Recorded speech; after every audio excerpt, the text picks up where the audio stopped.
We're with David Reaves today with the Auburn Bank Mortgage Division. David, the media continues to tell us that interest rates are at an all-time low. Tell me about the current interest rates.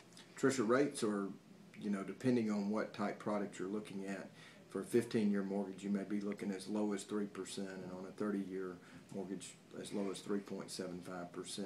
Now, there are lots of variables that go into those interest rates: down payment, credit score, and things of that nature, credit history, if you will. So it really just depends on an individual person what type rate they're going to get. Rates, have been probably for the last year or so at these all-time lows. I get the question every day: are they going lower? Are they going to be here? Are they going up? And nobody has a perfect answer for that. There's lots of variables that affect that. The Treasury market is one of those variables. So I think if anybody had the answer to that, they probably would be Probably go to Vegas. Else. Yeah, but nobody does, and nobody knows what the future holds. However, I think as we see signs of the economy strengthening, we see the housing market rebounding slightly, we see house prices stabilizing. There's lots of factors that low interest rates can help spur and keep that moving in the right direction. So I don't necessarily see rates staying or going much lower. I just think that's almost impossible. However, I said that when rates were 4.5%, so it's very hard to say that they can't.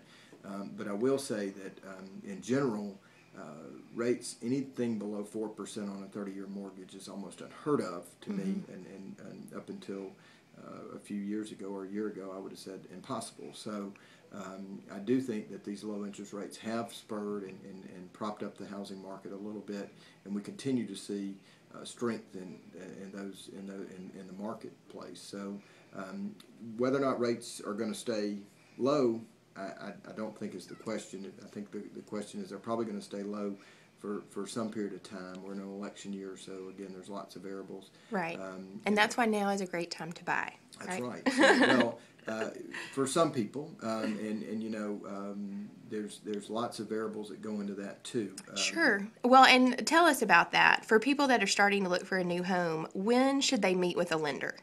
Well, that's normally step number one, in my opinion, because if you are not qualified, there's really no reason to go out and spin your wheels, as I say, with a realtor and waste their time and yours.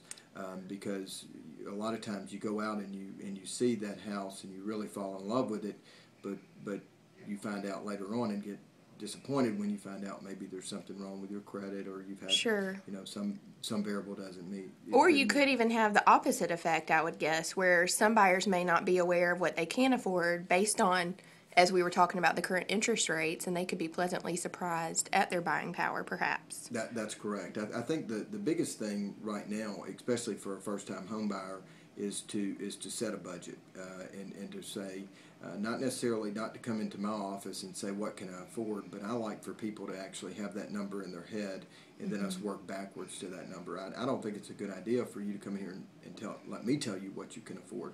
Right. I think it's a good idea for you to decide what you can afford, because everybody has a different budget. Sure.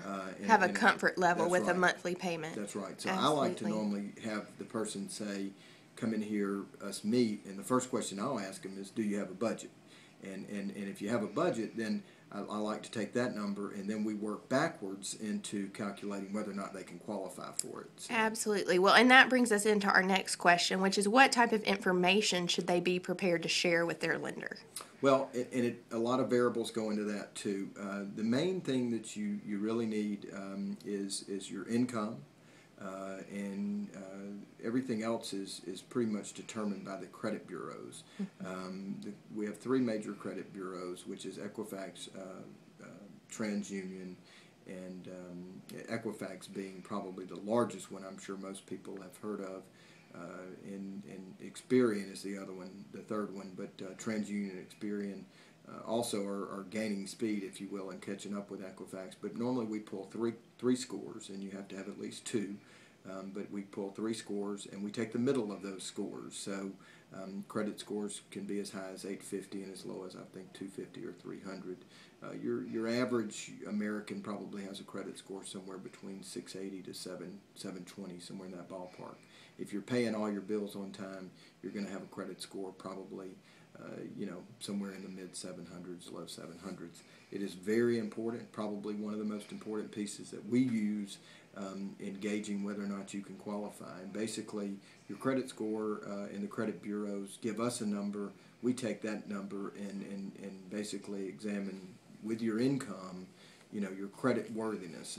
You can tell a lot about a person from their past normally, so we take your credit history, if you will, and along with your income, those two variables, the most important variables, and decide, whether or not you can qualify for this loan. Great. I use just one quick example is I use an example that if you are looking to buy a home, take 36% of your income. So if you were making a family of two, $100,000 a year, just for quick math, would be $3,000 a month, and that would be your total debt service. So you can kind of work backwards into that if you could afford.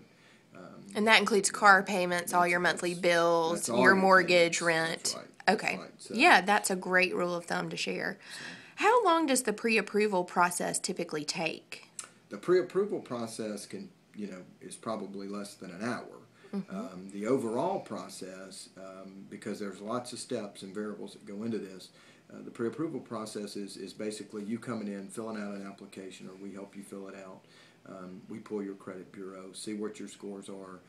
We look at your income. We normally like to have, if you're not self-employed, pay stub would be fine that shows year-to-date earnings.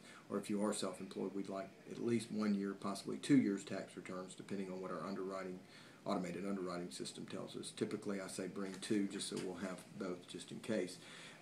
If you are self-employed, a lot of people, they take expenses against their income, so we have to analyze that. That may take a little bit longer, but typically, within 30 minutes to an hour, we can have you pre-approved and out the door, ready to look for a house with a budget in mind and what you have. So most people that I meet with are in general pretty conservative, so they come in with a number, and then we just kind of back into that number. So. That's great. Well, are there any suggestions, in conclusion, that you can offer to our consumers that are currently shopping for a new home? Make sure it's what you really want to do. The one thing that I tell people every day that come in my office that are newlyweds or newly graduated from college, when I was getting out of college, there were 2 things you did pretty quickly. You got married and you bought a house. I don't know if that's a good or bad thing. However, I think that you should always stop and think. Are you going to be in your job where you are for 2 to 3, 4 years? Buying a house is not a short-term investment. It's a long-term investment. So if you know that you're getting out of college and you're taking a job, and it may not be exactly what you want to do and it's a short-term thing, I would probably suggest they rent. However, if you know that you're kind of in that job, you feel pretty stable about your situation, you've accumulated enough money for the down payment, then start the process of buying. I guess the one thing that I caution young home buyers or new home buyers is to not just do it because you feel the pressure because your mom and dad did it, but do it because you're ready to do it. And there are a lot of expense that comes with owning a home other than the mortgage payment.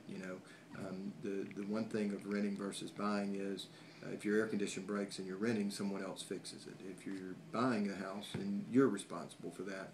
So I tell people not only to have enough money for down payment, to make sure they have enough money in savings to support any kind of maintenance costs that may come up, because the last thing that we as lenders want is to have to foreclose on a property, and the last thing you as a borrower wants is for us to have foreclose on that property. So being prepared financially is the number one thing I tell them, and mentally as well. So come in here ready to buy a home and know that that's what you want to do. Right. It's a big responsibility. That's right. Yep. So.